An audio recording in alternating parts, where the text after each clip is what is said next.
Bonjour à tous et bienvenue sur Livre Hypnose. Alors pour ceux qui ne me connaissent pas, je suis Jordan Maisance, praticien en hypnose et créateur de Livre Hypnose. Depuis maintenant plusieurs années, j'accompagne les personnes qui m'en font la demande et je les aide à atteindre leur objectif en termes de bien-être et de développement personnel avec l'hypnose et depuis maintenant quelques années aussi avec les huiles essentielles.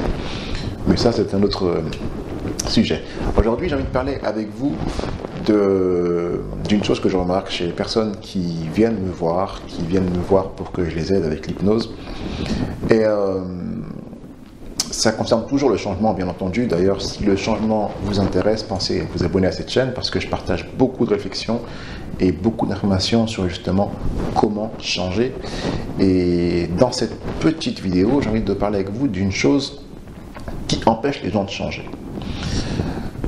Quand je vois les personnes qui viennent me voir, par exemple, pour arrêter de fumer ou pour arrêter des comportements ou pour avoir des nouveaux comportements plus positifs, il y a une chose fatalement qui les bloque, c'est le fait de s'identifier à l'ancienne personne qu'ils sont.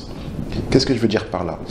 Tout simplement, une personne, par exemple, qui est fumeuse, elle va être tellement identifiée au fait d'être fumeuse que pour elle, ça sera très compliqué de quitter la cigarette. Non pas parce que la cigarette exerce sur elle une pression addictive, enfin si, il y a ça bien sûr, mais même quand avec l'hypnose on parvient à réduire l'addiction, à réduire le besoin de fumer, il y a toujours cette partie d'elle qui est fumeuse, qui n'arrive pas à comprendre que voilà, on est dans une transition, on est en train de changer pour évoluer vers quelque chose de différent. Et mes amis, si vous voulez vraiment changer, il faut réussir finalement à vous désidentifier de votre comportement. Vous n'êtes pas votre comportement. Vous êtes une personne, dans le cadre de la cigarette encore une fois, vous êtes une personne qui a fumé, une personne qui a eu ce comportement nocif, destructeur et mortel, mais aujourd'hui vous êtes une personne qui va adopter d'autres comportements plus positifs, plus dans la vie, plus dans la vitalité et plus dans l'évolution de l'être. Et il faut se désidentifier de qui on est pour s'identifier à ce qu'on veut devenir et ce qu'on est finalement déjà au fond de soi.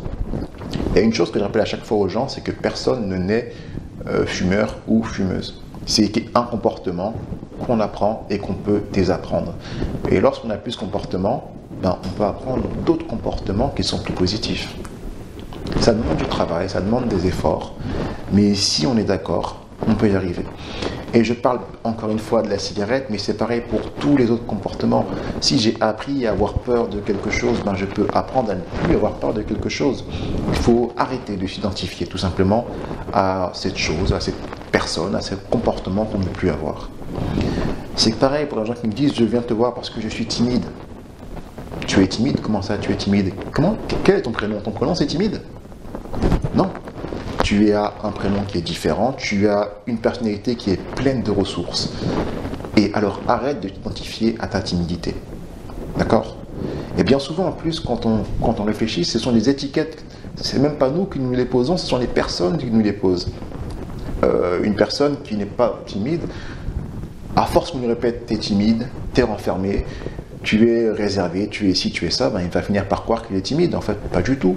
Personne n'est timide, on apprend comme tous les comportements, à avoir ce comportement, tout simplement. Et tout ce qu'on apprend, on peut les apprendre pour apprendre derrière quelque chose de mieux. Et c'est ça que je propose aux personnes qui viennent me voir en cabinet, c'est-à-dire, on se sépare de ce dont on n'a plus besoin pour se rallier à ce qu'on veut. Ça me rappelle une phrase que j'aime bien dans la Bible.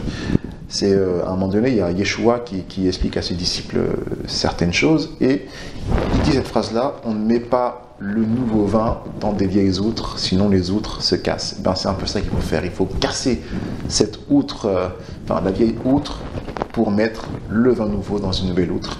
Et ce vin nouveau, mes amis, c'est le comportement, c'est le mode de pensée que vous voulez adopter. Voilà, je vous laisse pour cette petite vidéo. J'espère en tout cas qu'elle vous fera réfléchir, qu'elle vous fera prendre conscience que vous n'êtes pas votre comportement, que vous avez des possibilités infinies. Tout n'est pas possible, mais vous avez des possibilités infinies. Très important de se rappeler de ça. Je reviendrai avec vous vers vous pour une vidéo dans laquelle on parlera de maîtrise de soi. C'est quelque chose aussi qui est très très important lorsqu'on veut changer. Je vous laisse, allez, je vous remercie d'avoir regardé cette vidéo. N'hésitez pas à me laisser en commentaire si vous pensez qu'il y a des choses qui n'ont pas été dites ou si vous êtes d'accord avec moi. Et puis à partager la vidéo si vous pensez qu'elle mérite d'être vue, tout simplement. Je vous remercie et je vous dis à très bientôt sur Livre Hypnose. Ciao.